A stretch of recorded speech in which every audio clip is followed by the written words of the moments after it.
Woman in blue நம்ம சிங்க பெண்கள் ஃபைனலுக்கு போயாச்சுங்க. நேத்து நடந்த ICC women's ODI world cup semifinal 2ல ஆஸ்திரேலியாவும் இந்தியாவும் மோதினாங்க. இந்த மேட்ச்ல வின் பண்ணி இந்தியா ஃபைனல் ரீச் பண்ணிட்டாங்க. இந்த மேட்ச்ல என்ன நடந்துச்சு அப்படின்ற ரிவ்யூவை குயிக்கா நம்ம இந்த ஷார்ட்ஸ்ல பார்ப்போம். ஃபர்ஸ்ட் பாத்தீங்கன்னா ஆஸ்திரேலியா டாஸ் ஜெயிச்சு நாங்க ஃபர்ஸ்ட் பேட் பண்ணிக்கிறோம் அப்படின்னு சூஸ் பண்ணியிருந்தாங்க. அதே மாதிரி பாத்தீங்கன்னா அலிசா ஹீலியோட விக்கெட் சீக்கிரமா எடுத்தோம் ஹப்பாடா அப்படின்னு நினைக்கிறதுக்குள்ள லிச்ஃபீல்டு பாத்தீங்கன்னா அவங்களோட மெய்டன் செஞ்சுரி ஓடிஐ வேர்ல்டு கப்ல அடிக்கிறாங்க. அதுக்கப்புறம் பாத்தீங்கன்னா எலிஸ்பெரி கிட்ட இருந்து ஒரு 77. ரெண்டு பேரோட பார்ட்னர்ஷிப் பாத்தீங்கன்னா ஒரு நல்ல டார்கெட் ஆஸ்திரேலியா செட் பண்றதுக்கு இவங்க செட் பண்ணி வச்ச இந்த டோனை கண்டினியூ பண்ணது யாரு அப்படின்னு பாத்தீங்கன்னா கார்ட்னர் பின்னாடி ஒரு 63 அடிச்சு இந்த டார்கெட் ஒரு 300 பிளஸ் எடுத்துட்டு போனது அவங்க தான். ஓவராலா பாத்தீங்கன்னா 338 ரன் ஆஸ்திரேலியா குமிச்சிருந்தாங்க. இந்தியன் சைட்ல இருந்து பார்க்கும்போது கண்டிப்பா ஒரு பவுலிங்ல நிறைய ரன்ஸ் நம்மளோட பவுலர்ஸ் லீக் பண்ணியிருந்தாங்க. ஃபீல்டிங்கும் பாத்தீங்கன்னா கொஞ்சம் ஒஸ்டாவே இருந்துச்சுன்னு தான் சொல்லணும்.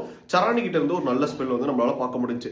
அதுக்கப்புறம் பாத்தீங்கன்னா ஒரு 338 339 தான் டார்கெட். அப்படிங்கும்போது ஒரு ஹியூஜ் டார்கெட். எப்படி இந்தியா அந்த டார்கெட்டை கொண்டு போறாங்க அப்படின்னு நினைச்சிட்டு இருக்கோம். ஸ்டார்டிங்ல ஷஃபாலியோட விக்கெட்டும் மந்தனா விக்கெட்டும் போயிடுது. ஓகே, இந்த கேம் முடிஞ்சிருச்சு, ஆஸ்திரேலியா தான் ஃபைனல் போக போறாங்க அப்படின்ற சிந்தனை கண்டிப்பா எல்லாருக்குமே வந்திருக்கும்.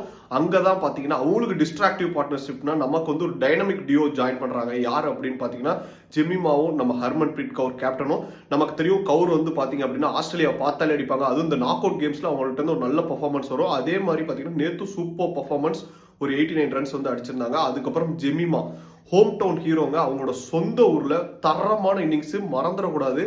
இங்கிலாண்டோட மேட்ச்ல அவங்கள டிராப் பண்ணாங்க. அதுக்கப்புறம் அவங்களோட கம்பேக் பாத்தீங்கன்னா 50+ ஸ்கோர். இந்த மேட்ச்ல பாத்தீங்கன்னா சேஸ்ல ஒரு செஞ்சுரி அடிக்கிறது சாதாரண விஷயம் கிடையாது. சேஸ்ல செஞ்சுரி அடிச்சு அது மட்டும் இல்லாம ஒரு ஹியூஜ் பிரஷர் கேம் செமிஃபைனல்ல செஞ்சுரி அடிச்சு இந்தியாவை அந்த லைன் கிராஸ் பண்ண வச்சது அவங்க தான். ஜெமிமா ஜெம் ஆஃப் இன்னிங்ஸ் அப்படின்னு தான் நம்ம இதை சொல்லணும்.